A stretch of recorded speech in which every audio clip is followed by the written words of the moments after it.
Sometimes you have to do that because the easy challenge is one you'll get lazy with. The big challenge gets you hungry. Oh, how the tables turn. That's a heavy topic, and we need to focus on that. If not for yourself, then do it for your children. Black book is in black. Black book. Men Talk, Black Book. What is up, everybody? It's Dr. Vibe here, host and producer of the award-winning Dr. Vibe Show, the home of Epic Conversations, and I'm the host of Epic Conversations. 2018 Innovation Award winner, 2020 Best Podcast News Award winner given out by the Canadian Ethnic Media Association.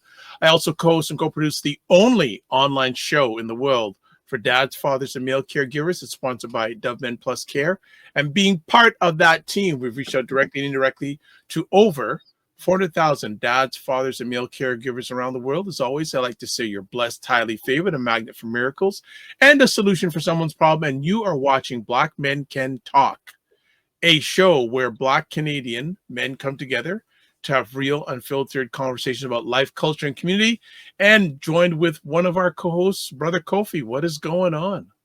Peace, peace, peace, and blessings, everyone. Good to see you, Dr. Vibe. And again, we're in this space. You know what I mean? I hear today is like a special day with regards to certain sports and stuff like that. So I'm sure, some folks are probably tuning into that right now. But for those that are here with us, live and direct, we're going to be talking about a topic that affects your life on a day-to-day basis. And something I think is near and dear to the heart of a lot of our listeners. Wonderful. Yeah. You know what? As I go on in this journey, I pay less and less attention, especially to live sports. That's what replays are for. And I realize that whatever they do on the court or on their playing field isn't going to really impact me a lot. So I gotta do what I gotta do. Since we spoke during the week. So let me ask, since we last spoke, give me a win that you've had. Recent win. You know what? For me, it was physical related, health related. Getting back on the basketball court and running ball with some of these young men. Are they running you? Or are you running them? You know what? I'm always thankful, Dr. Val, that I can keep up with the young bucks. Okay. You know what I mean? So I'm thankful for that. It's something that I've said to myself, I always want to be able to do is get on that basketball court. And it's something that sometimes there's gaps in, me running, but I'm thankful that, I'm getting back on it and, connecting with other brothers that are on that health journey, you know what I'm saying, enjoying it. So for me, that was definitely something that's just to start back up into the pace of getting on the courts and, breaking one, two ankles, but we'll get back to that. Kofi crossover. That's nice. Go. See, Dr. Val, you just coined it right there. There you go. The KC. There you go. I'm gonna put that on a pair of shoes. Stop this. That's fantastic. I know you have many conversations. You don't have to go in, but have you had any impactful conversations since we last have been on air? Oh, for sure, man. That's something that I'm thankful I can say I have weekly. Good. And whether it's within my team of entrepreneurs in the health and wellness field, or community members, aunties, uncles, elders. So that's something I can say I do have weekly. So if I was to pinpoint, wow, one of the conversations that I had this week, I think the one that probably stands out the most is related to manifestation. This concept of manifestation is something that has become a popular, type of phrase, in this era and this time. But something that definitely is near and dear to the work that I do as a holistic health coach, life coach, and I'm also a transformational life coach. So that's something that's huge. So definitely that was a big piece, and it actually stemmed from a dream. Right, it stems from what I coin as a night vision, that opened up some doors for me that actually had to do with my connection to the work I do with ancestors.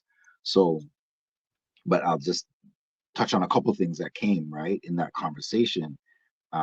Is the fact that the things that we want are often closer than we think, And it's our belief system that often, allows these things to manifest in our life or pushes them away. And sometimes opportunity comes disguised as work. So sometimes doors are opening. Yeah, we want something and we ask for it, and we say we want it, we start to put the work in, etc. But the time that we have versus the time that the universe has and the creator has for us may not always be in alignment. So things start to happen around you, and it's like if your eyes are not clear, if you're not really truly taking the time to really listen in and be introspective with regards to your own voice and what your own spirit's telling you, an opportunity can pass you right by, and it actually is the thing that you wanted, right? But it was dressed up slightly differently.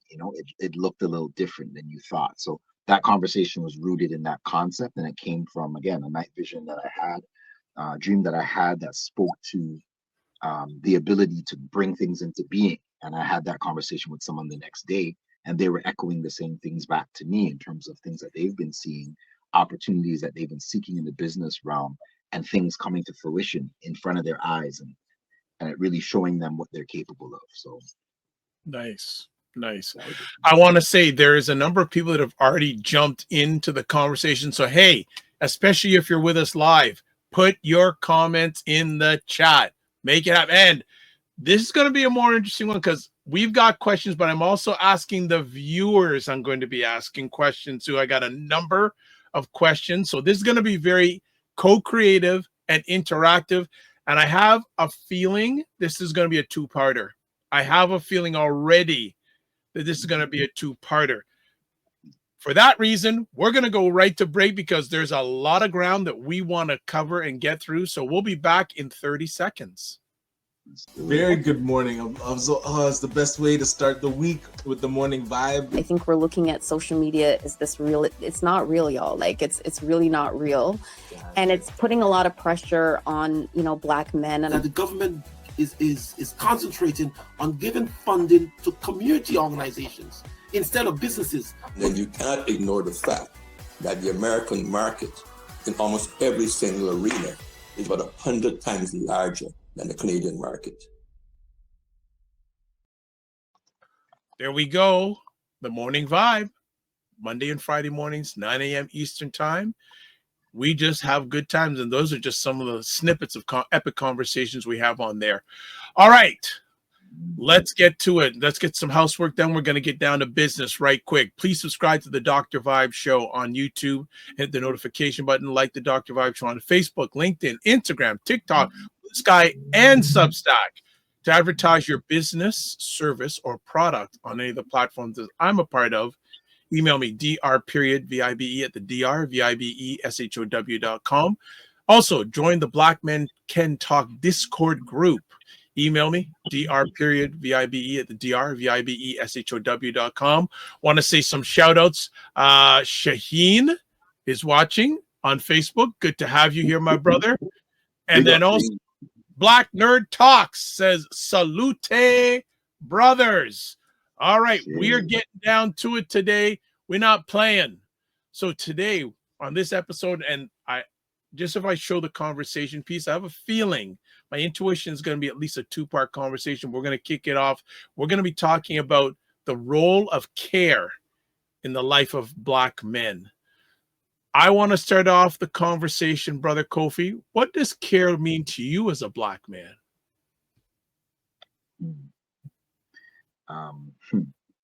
And also, not only for Kofi, people can ask me, and also we want the audience to partake in this. What does care look like for you as a Black man? So go for it, Brother Kofi. So a couple of things, right? There's so many, but when I was bringing it down in my mind, it was like one of those things has to do with connection.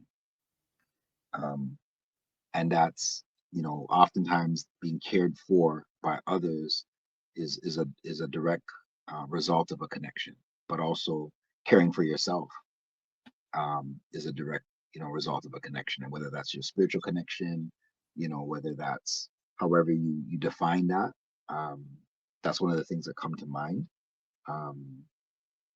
Being able to get to a space where it's understood what your needs are. You know, someone else providing that need, or you providing that need for yourself, is another thing that comes to mind.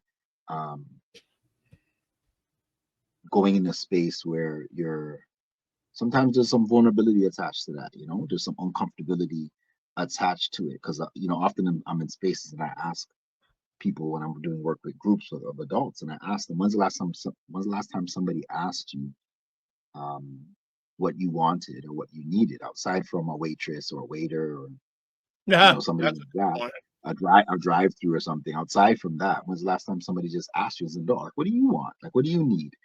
So I think that vulnerability, the connection for that for me is like knowing and acknowledging what your needs are and being able to vocalize that. There's a piece there that has to do with vulnerability.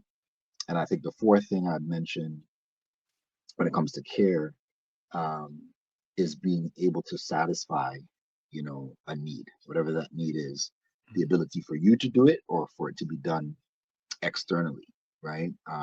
Some people are hard to please. So if you find that that's a challenge, you know, you could be receiving care, but it not satisfying your need for whatever reason, or your want. So those are like the four things that come to mind. Okay. Connection, vulnerability, being satisfied. Yeah, 100%.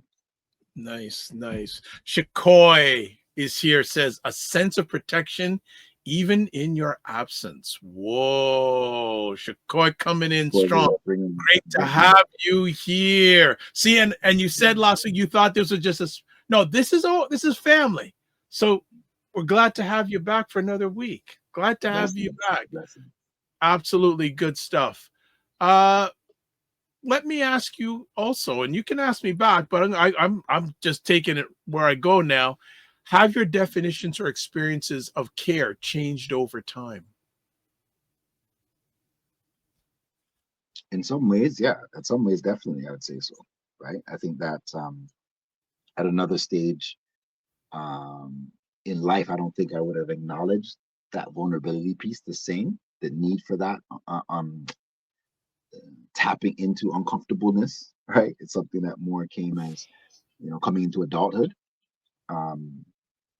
That piece around being satisfied, right? It's like, it's not really a question that's asked of you in your younger years often, especially coming up in a Caribbean household or whatever. It's like, you know, you get what they give you. Yeah. Right? You're lucky. You're fortunate. There you go. It's that, you know, you get like, you're like, yes, like being able to you know, referencing, you know, this generation, sometimes, you know, they have a lot of choices. They can say they want this or they want that for dinner or for breakfast or for lunch or whatever the case may be. But it's like, yo, I had days of just, you know, the peanut butter and jelly sandwich, and that's what you got. There's no question about that. Sometimes there's no jelly in it. Sometimes it's just peanut butter. And of course, you know, there's different examples of that. But like, you know, so I think, yeah, definitely it's changed in terms of the maybe the standard, so to speak, in terms of what's comfortable, whatever accepted or not accepted. That's definitely changed over time, the vulnerability piece. And I think even the connection piece to a degree has also, you know, altered throughout the years. The need for, or the lack of need for, you know, definitely has changed. And my eyes are, of course, more open now than they would have been in you know, my younger years, and acknowledging what the type of care looked like. You know, I think a lot of the research and stuff that I've done in the space of psychology and things of that nature, and one of the things that we've been studying for years is transformation psychotherapy, and some of those pieces I've learned around you know, the types of needs that we have. I don't think, again, in my younger years, I didn't have the understanding I have now of those things. So I think now it's like, you know, you can choose the spaces and the people and the what have you. But when you're younger, and when I was younger, I definitely moved in circles of people that at times, let's say they weren't for my best good. Some of that might have been determined later on, right?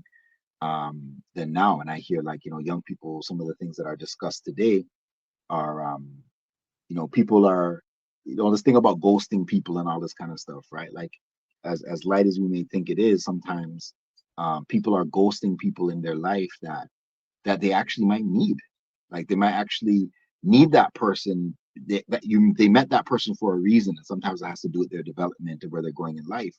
But because there's like this fickle, character that's become more predominant these days, like, young people are quick to ghost each other when it's like, yo, that's your brethren, or that's your sister, or whatever. No, man, they did this and that. Yo, I'm done with them. And people are blocking each other and cutting people off. We couldn't really, like, we didn't have the capability. Cutting off meant, like,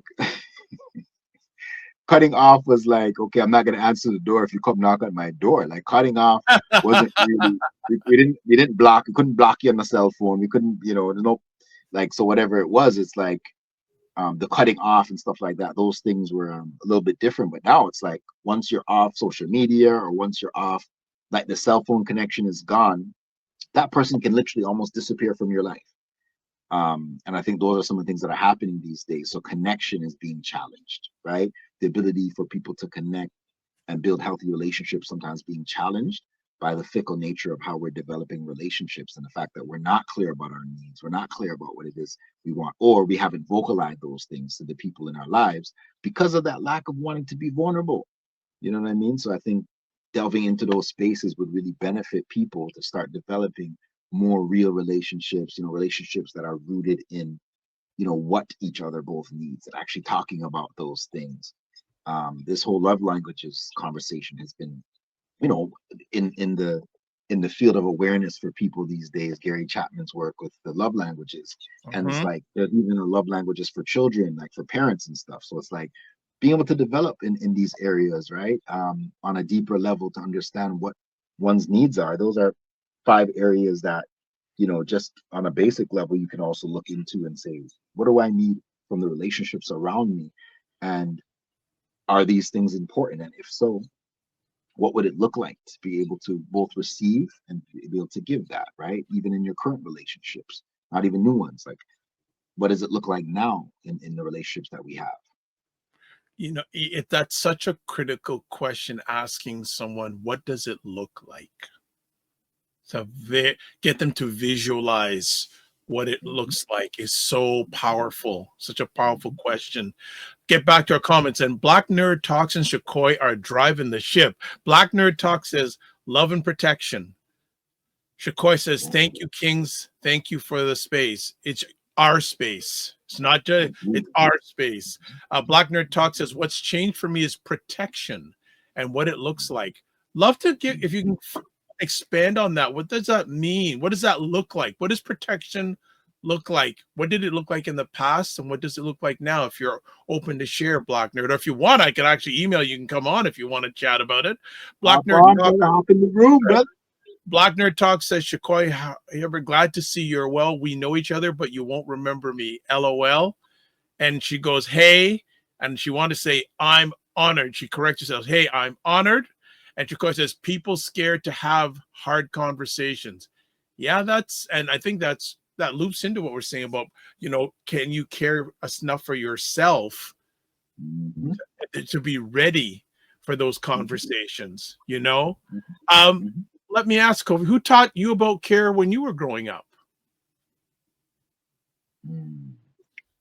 I mean, the most immediate, of course, would be my parents, right? And it'd probably be more on the side of my mom in certain ways, more from the emotional maybe standpoint.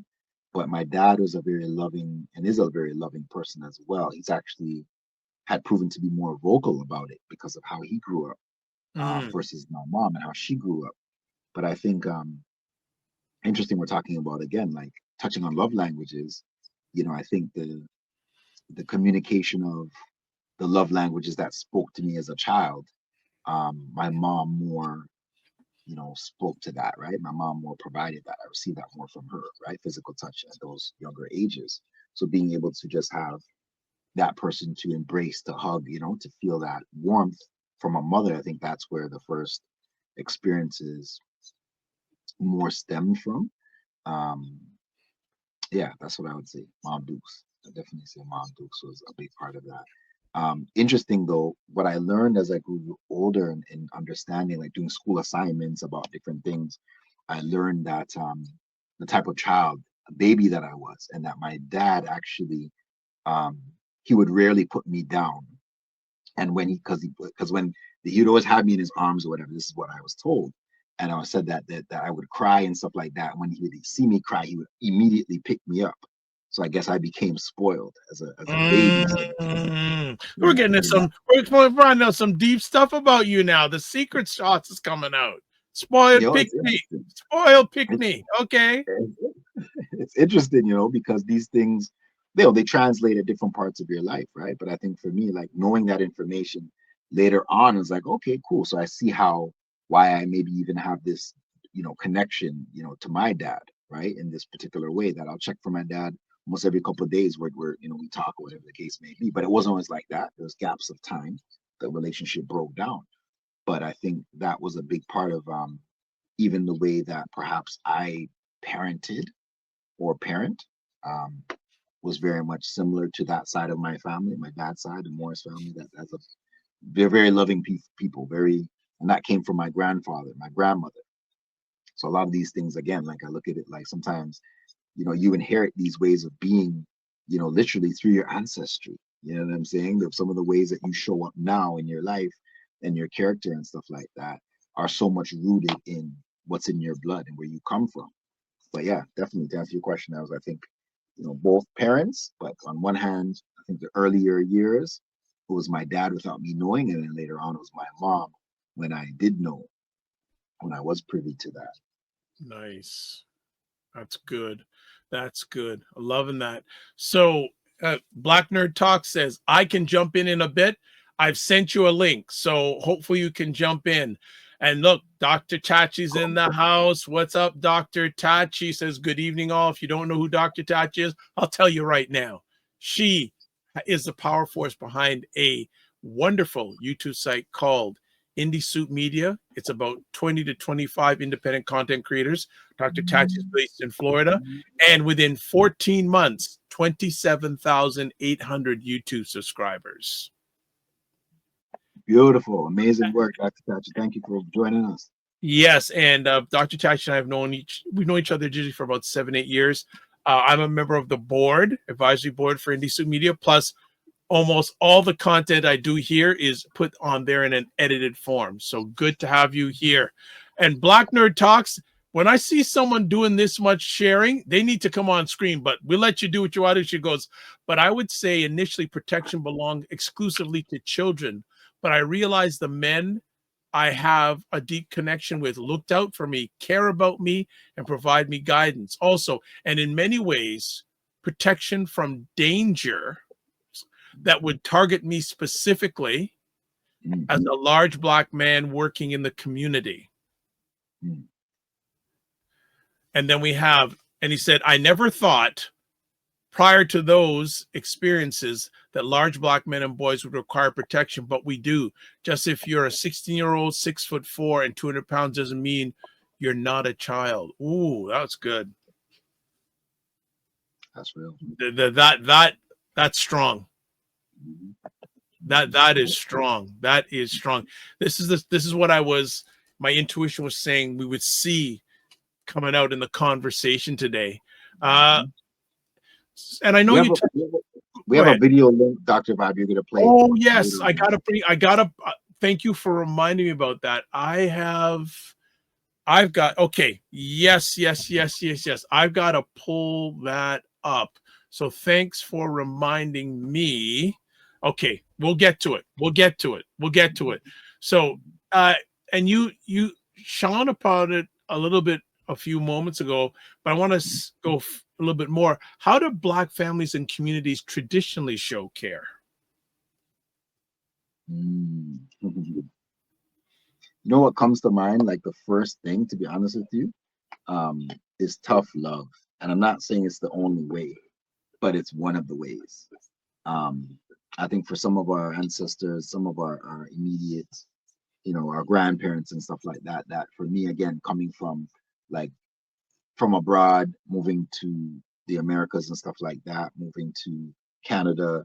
My grandparents, for example, I think that one of the things that they did to show love was to ensure that you knew how to behave.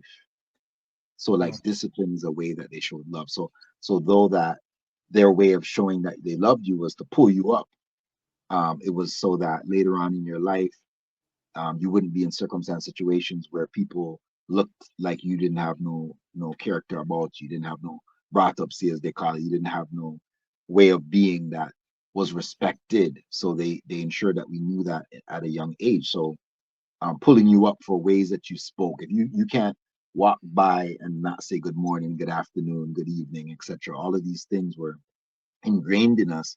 I think that was one of the ways that they actually were showing us that they loved us, was to say that we want to prepare you for when you come out this house. When you step out this house, you're going to look a certain way, you're going to act a certain way, you're going to show up a certain way, and you're going to represent this family a certain way. And that was also a way of them showing love. But sometimes for us, I think we received it like, why are they so rough? They received it like, why they like, I can't get one little blind, like, my t-shirt, if your shirt have to be tucked in to go to school or whatever the case may be, don't walk by and your shirt not tucked. Like some of these little things, and I hear stories that like, I hear stories from the Caribbean. I was asking somebody the other day when I was at work, I was like, what are some of the things you used to get beat for in school? And one of the things were your book, the side of your book having a little crease on it and these kind of things, little things like that, they would beat you for. They would take a ruler and lick your hand and all these kind of things.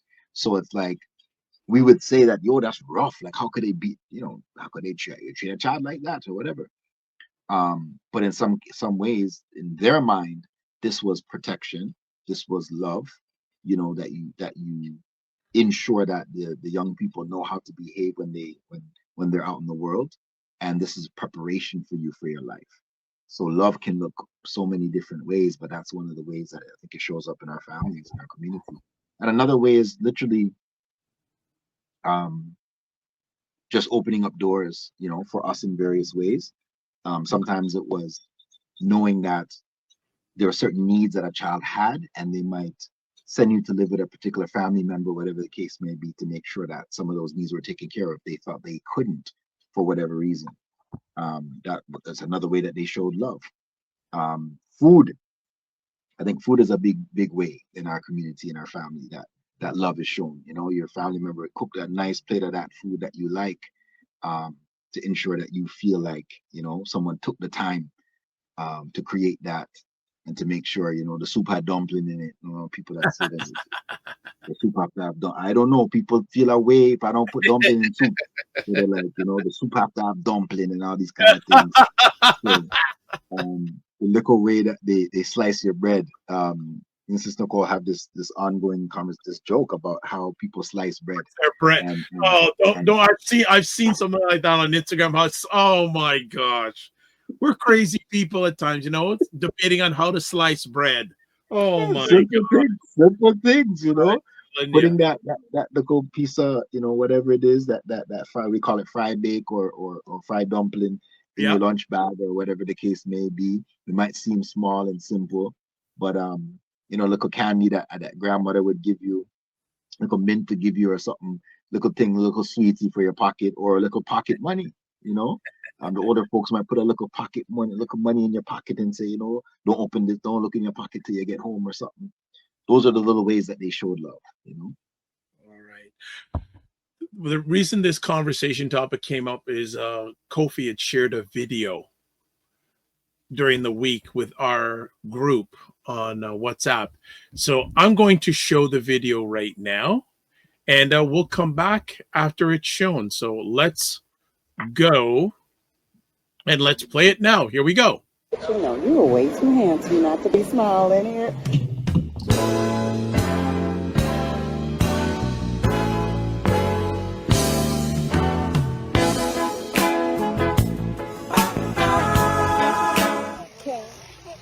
I just want to let you know you were way too handsome not to be.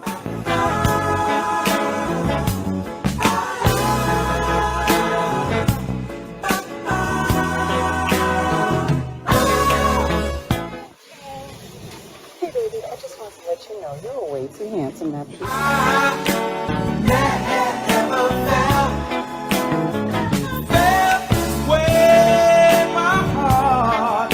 Hey, my baby, sorry to bother you. I just want to let you know you are way too handsome not to be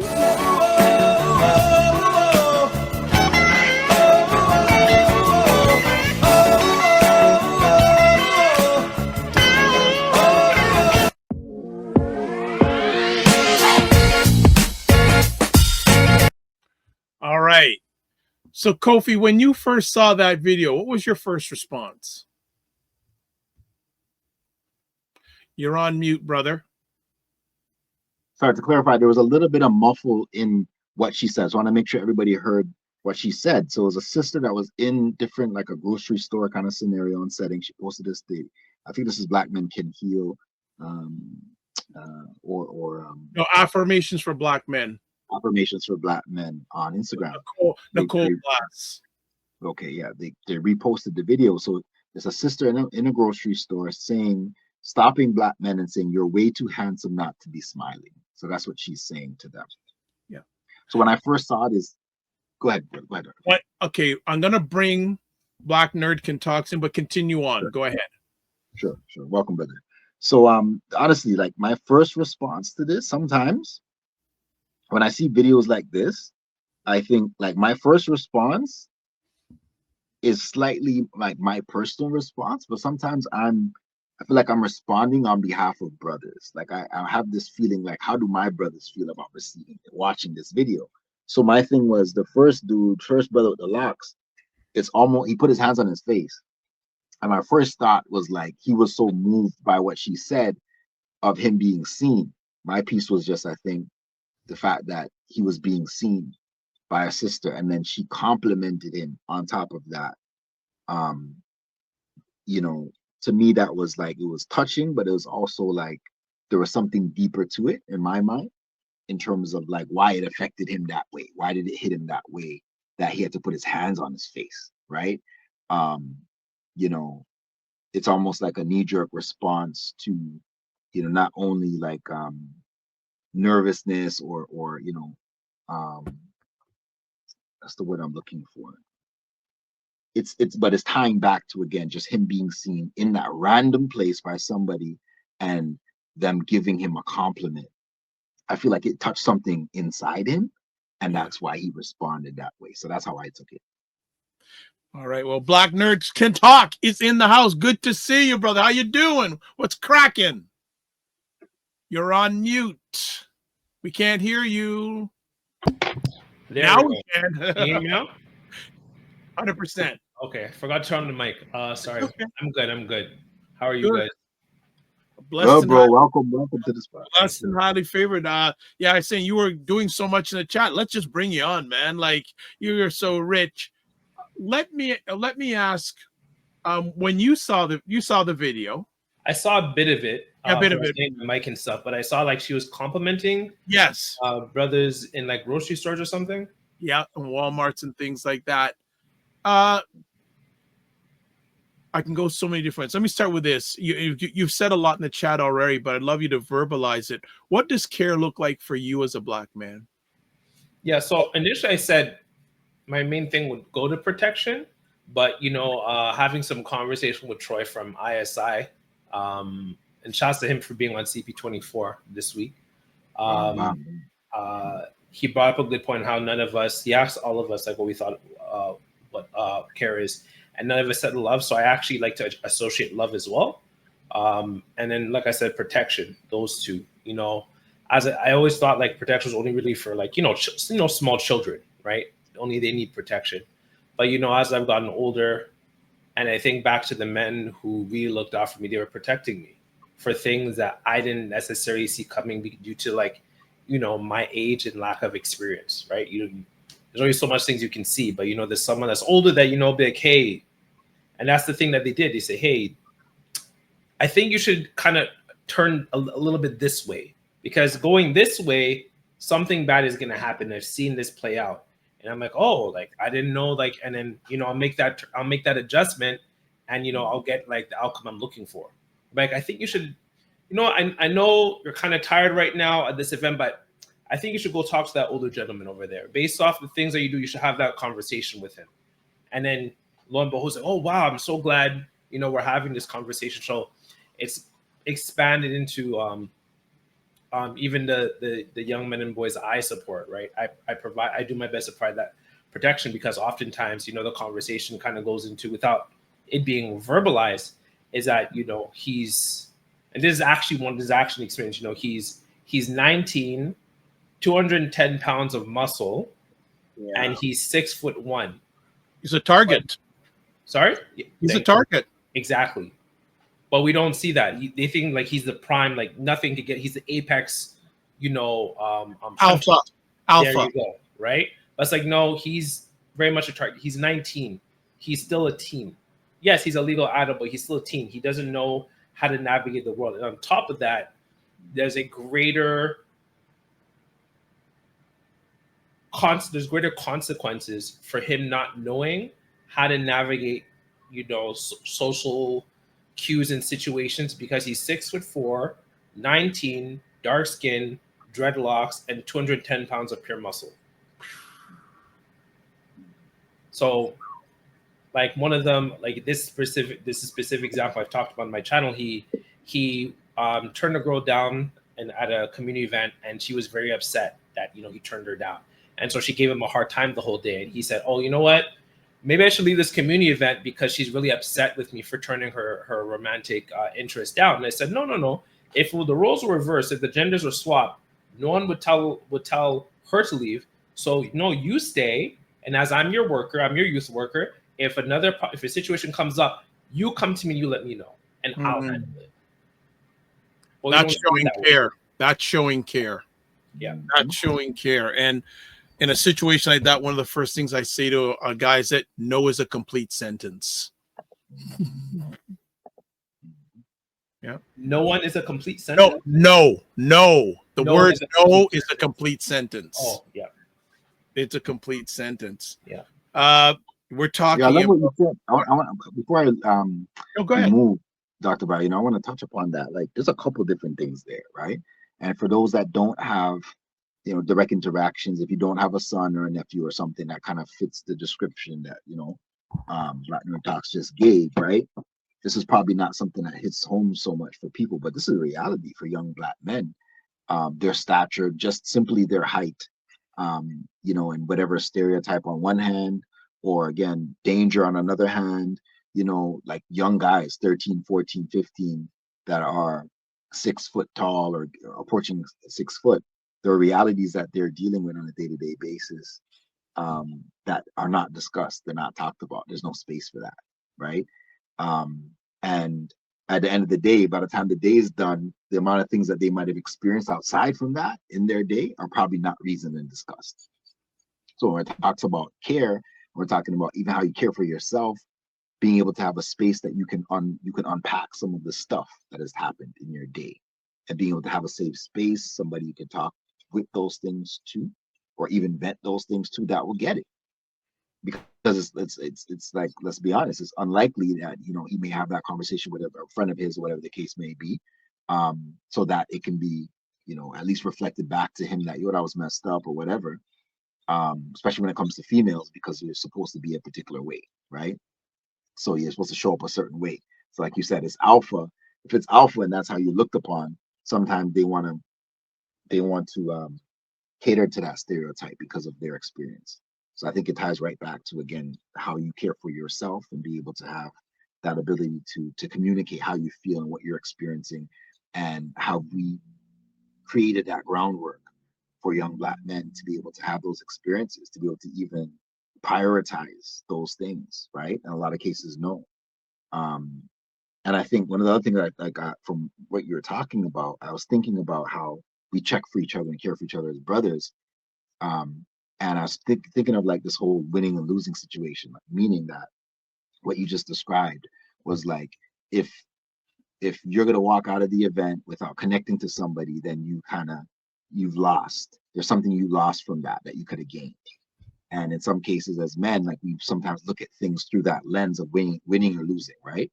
So it's like how we can care for each other sometimes is helping each other to win or lose, right? So somebody that's allied to you, somebody you support, someone that you respect, you don't want them to walk out of that situation losing. So you want them to win.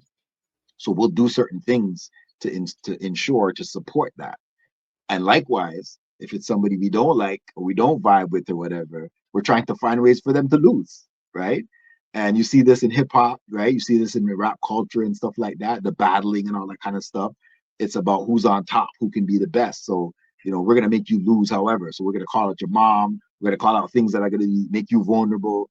You know, the Kendrick and the Drake thing is a perfect example, right? And what's happening right now. And, you know, the whole talk about, again, like Kendrick's, for those that don't know, Kendrick recently had a show in Toronto, sold out, you know, both nights, and the whole talk about should people have gone, people not have gone, blah, blah. But the whole point, again, is this whole piece around winning and losing, right? And the fact that this rapper is beating out this other rapper. And at the end of the day, that's what the conversation is about, right? So I think one of the ways that we show care for each other is trying to support each other to win and how to prevent losing. And it's one of the things that are like ingrained in us. And this is how we show up. This is how we function in a lot of ways, right? So it's interesting. Like I got that from what you shared. I was just pulling that out. Nice. Yeah. Go ahead, Dr. Bob. You're talking about, I don't want to lose that piece on the video. We're having a part 2. So just as you know, you just realize, because we've just hit the thumbnail. We're not, I don't even think we hit the tip of the thumbnail. We haven't even got down to the nail yet. A great supporter of the Dr. Vibe show and Dr. Vibe has this question. When you need emotional support, or emotional care, who do you look to provide it in your life?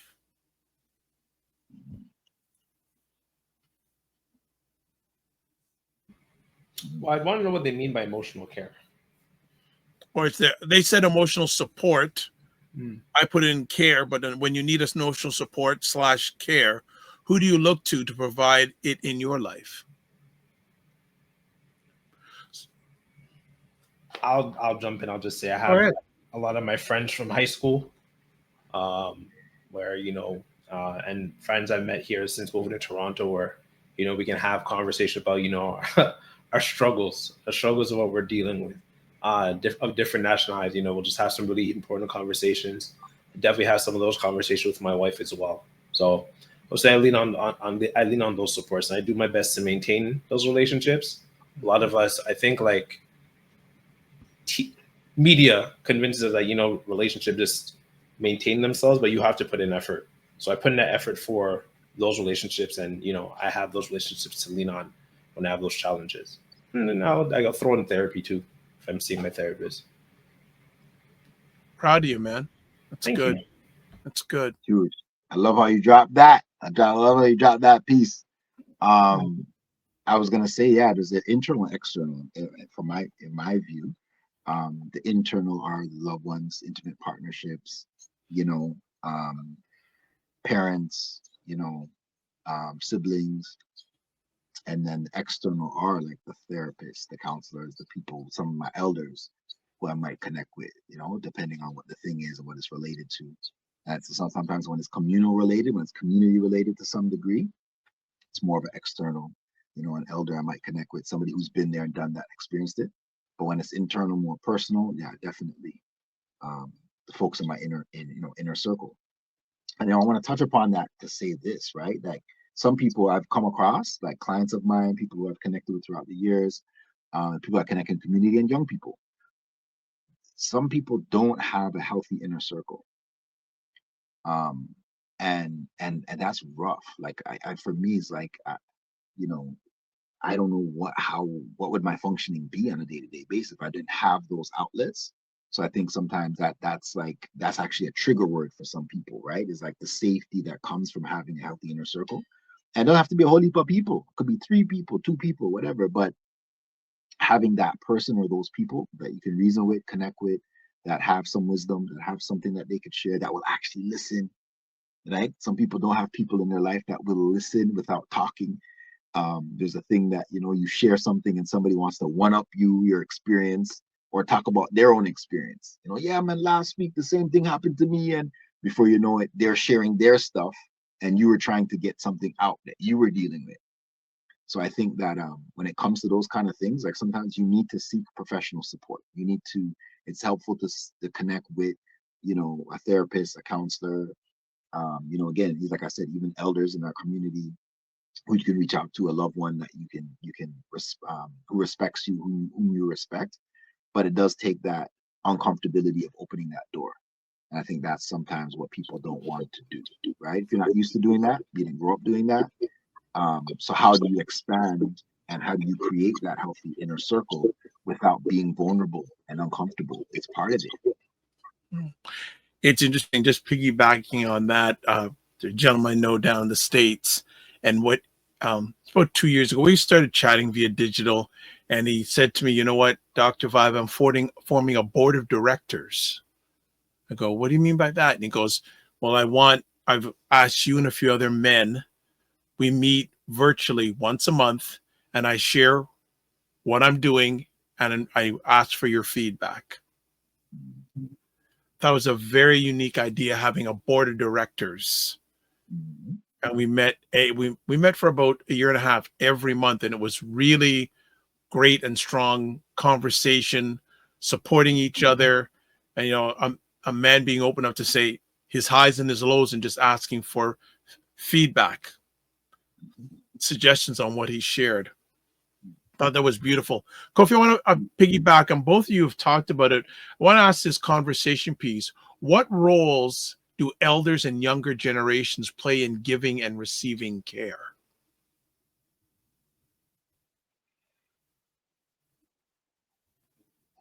What role do elders and younger generations do in terms of receiving care, you said? What roles do elders and younger generations play in giving and receiving care? That's a loaded. I'll say for elders, giving is this. Most of them, it was funny because I was watching an anime where it kind of talked about this idea of just like learning to. I don't think men per se have this challenge, but overall the idea of just what's what I'm looking for, letting go of the passage of time. You're not always going to be up. You're not always going to be the best. You know, time passes. And, you know, you gotta let the next generation take on. And as they're coming in, give them keys of what you learn and pass it down to them so they can take it not to just your level, but they can take it to a higher level, whatever it is. Sports, entrepreneurship, whatever, academia, whatever it is. Let them teach them so they can take it to a higher level. And how they can receive is just like, I would just say, as the kids like to say, staying tapped in. You know, I'm learning all the slang. They're keeping me up to date. A few months ago, I saw the term. If they're watching this live, I saw the term aura farming, and I had to ask one of my young ones on Twitter, like, "What's aura farming?" And he had to break that down. He let me know I'm Unk status now, but yeah, he let me know what it was. I didn't know what that was, and you know, it helps me connect with the young ones in terms of the work I do. Right, I know exactly what they're talking about, what they mean. Right, yeah, and I can get to their level. And then I would say, yes, it's good. Same thing for the younger ones, like learning to seek the elders who've done it and humble yourself. Someone did what you did. Nothing's new under the sun. Get that knowledge, seek that advice the same way I reached out to you, Dr. Vibe. There's someone older that's been doing what you're trying to do. Yeah, there's someone that's older that's been doing what you're doing. Why are you trying to? There's a lot of us. We tend to try and reinvent the wheel. No, someone's already like has a wheel. Maybe if you want, you can put a rim on it. Right? Yeah. And then just keeping them in tune with what's going on. Be surprised at how older ones can connect with what you're talking about, what you're doing. They've been through probably a lot of more stuff than we have, and they're still here. Before I bring it on to Kofi to chat, Sequoia says, I remember your face. Great to see you from the face behind Black Nerd Talks. For the question, elders need to show grace for care, and youngs need to show interest. Which I'll let Kofi add on. It brings me a conversation piece. So, Kofi, yourself. Yeah, for sure. I mean, piggybacking on what some of what Dr.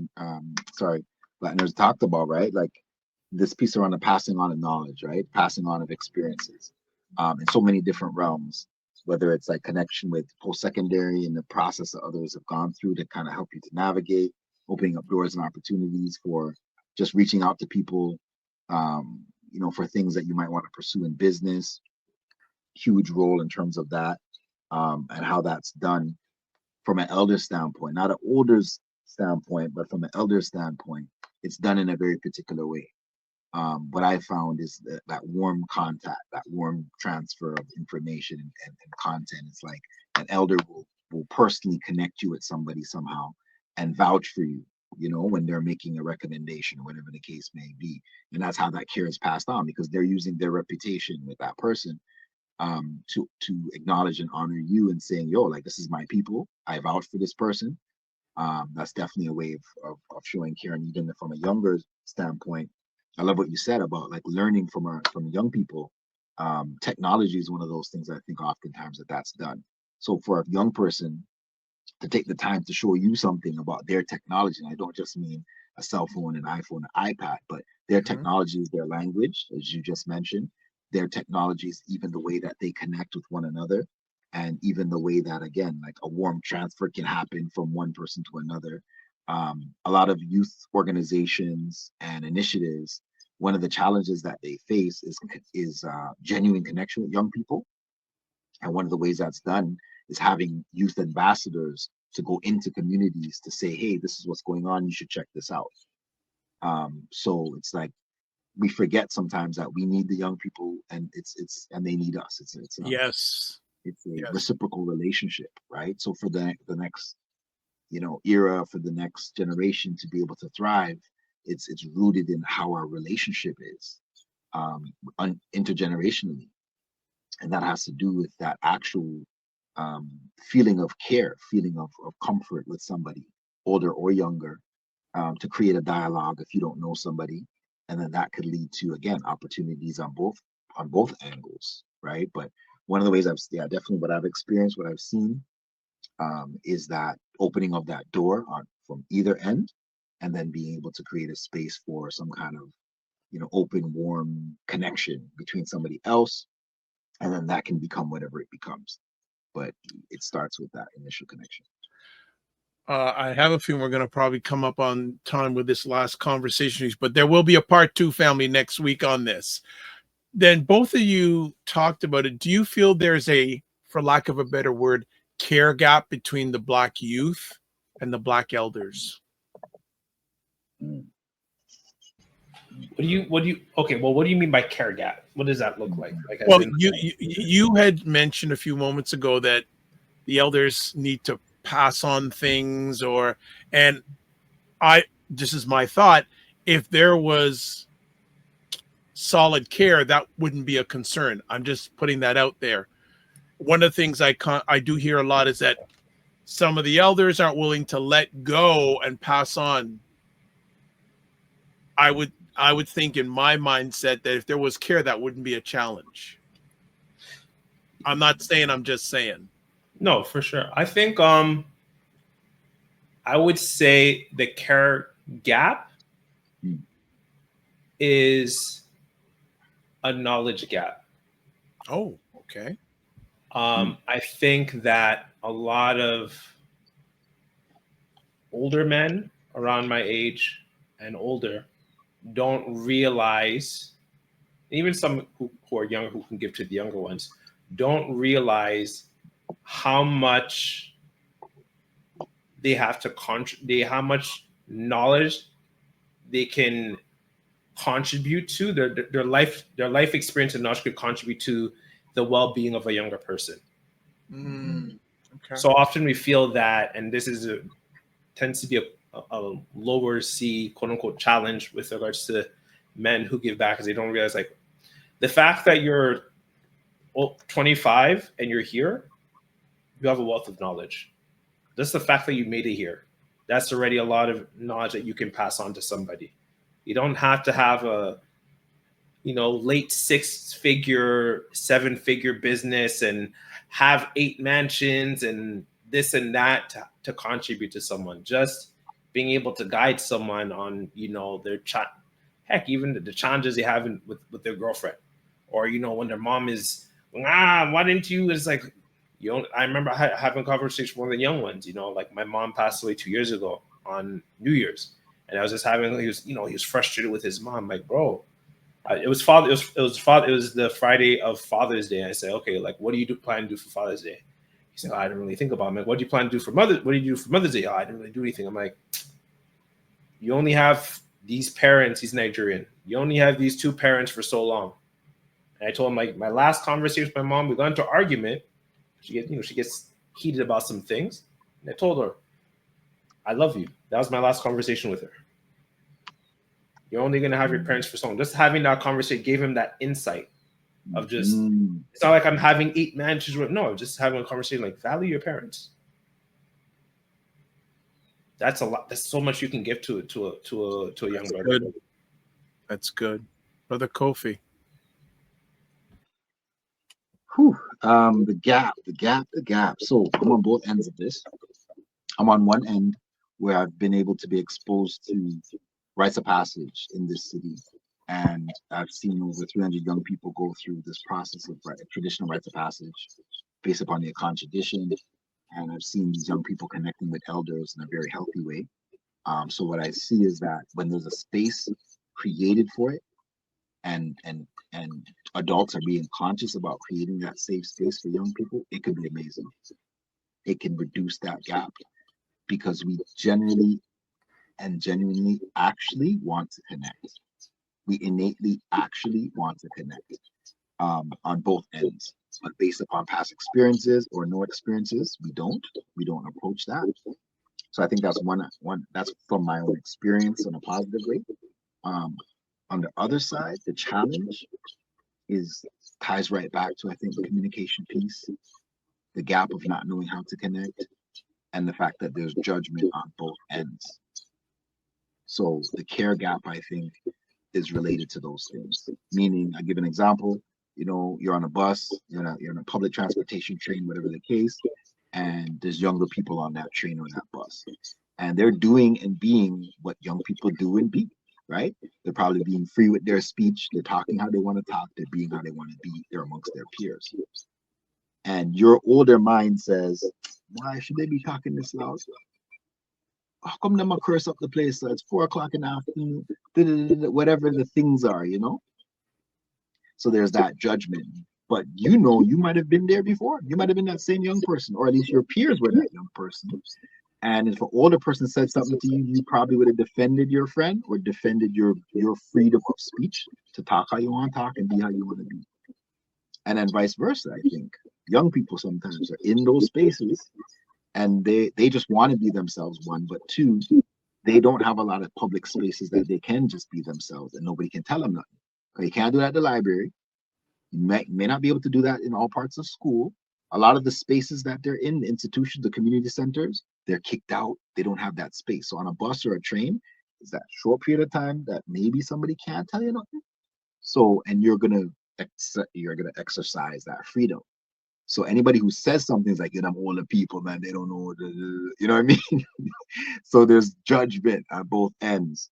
So I think that's what some of that is rooted in, and it just takes communication, but it takes caring communication on both ends. So when those things happen to me, it's like I take it as a gift. I'm like, so how can I actually say something, you know, if there's a space for me, I'm supposed to say something to show the young people that say, yo, this may not be the space for that, Rich. Right now, this may not be the space for, I get you, and I know you want to free up yourself. And then vice versa. You know, sometimes I'm with the older folk and the older folk want to say something to the younger people. I'm telling my own people, like, yo, you weren't young? Hold on, you never had that experience. And I try to explain a little bit the scenario of the environment that they might be dealing with and say, yo, you might be a little out of touch because they don't have a lot of spaces that they can free up. So get them there free up now. But if you can connect in a caring way, connect in a caring way and say something like a loving person might, you know what I'm saying, if you have the ability to. But that's another thing we need to work on. We internally have to work on. And then if we have spaces to help young people to get those tools, literally, it's the tool of being able to reason. I think is one of the gifts we can give young people. How do you talk to an older person in a respectful tone or manner that allows you still to speak your mind? You know, so you hear these catchphrases, but like with all due respect is a way you can kind of say something, you know, no disrespect, but da da da da da, you know, like it's just how you even start the dialogue. Because once you say yo, or once you kind of talk to somebody older without what they might think is respect, it closes the door automatically, right? So to actually be able to open up a conversation with an older person, I think is one of the things we need to start giving our young people, those tools.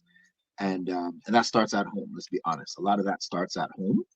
And if parents don't have that open dialogue, it's not going to happen. So why can't we as an extended community start to give young people that ability, and then also start to connect and communicate with folks our age to be able to have increase their sensitivity a little bit about, you know, with regards to young people, because they are people too, you know, and they also deserve respect. So if a coworker is being loud or disrespectful, you may not just barge in and talk to them a certain way. Likewise, a young person also, you know, deserves that respect as well, regardless of how you feel about it. Okay. So that's my long answer, Dr. Vibes. Shakoy, no problem. Shakoy says, I always give them grace. Some are going to, and I don't know what the word at the end is supposed to be. Is that tender care? No, tender grace? I don't know. T care. I don't know what that TG is. So if you want to correct that for us or give us more explanation, that's great. Jim, we're at the top of the hour. So what I'm going to do, I'm going to suggest we stop it here. And next week we'll do a part 2. And there she goes. Thorough. Thank you. All right. Thank you, Shakoy.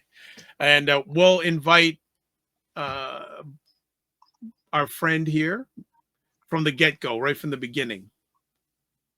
Now, just don't have him just dominate the comments on YouTube. Have him come in and verbalize on the screen right from the get-go. But in light of that, how can people get a hold of you, Black Nerd Talks? How can they get a hold of you? Yeah, literally Black Nerd Talks on every platform, every streaming platform. You can find me. You can find me there in my content.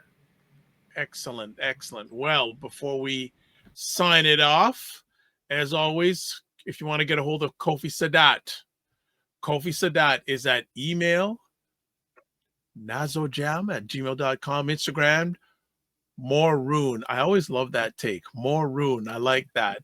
YouTube, the NASA community, and Facebook, paul.osbourne.31. I already had NASA community on YouTube, so we have that already. Kofi Morris, you can get a hold of him email-wise at getwellstayfit@gmail.com. Instagram, 2 Instagram handles, by the way. He's that important. At Kofi Coach _ and then Cosmic Wellness Group, and Facebook, Kofi Coach. And it's right there. Myself, get a hold of me on my website, thedrvibeshow.com, YouTube, Facebook, and LinkedIn, The Dr. Vibe Show, Instagram at the drvibeshow, X/Twitter at drvibeshow, email dr.vibe@thedrvibeshow.com. And also you can catch me on Substack at drvibe.substack.com/subscribe, and on Blue Sky at drvibe.bsky.social. You can watch replays of this epic conversation on the Dr. Vibe Show on YouTube, Facebook, and LinkedIn, and the Dr. Vibe Show website, and Paul Osbourne Facebook. As always, live your life as a dream. If you can dream it, you can make it. Sometimes you have to get smaller, get stronger. Block assumptions. Aim bigger, aim better, aim higher, aim wider. Love, faith, and respect. And don't just manage your time, manage your energy. Remember to give yourself grace. And if you're not making money, make history. But try to do both. And always make it better. We'll see you next week to continue the conversation. And thank you for watching this live on the replay. God bless. Peace, well, keep the faith, and walk good. Peace and blessings, family.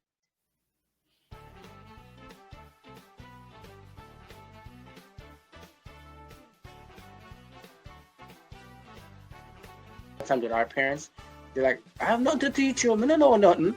My dad's at that point now. It says That's I'm my good point. but I'm saying, no, Dad, you got lots more to give.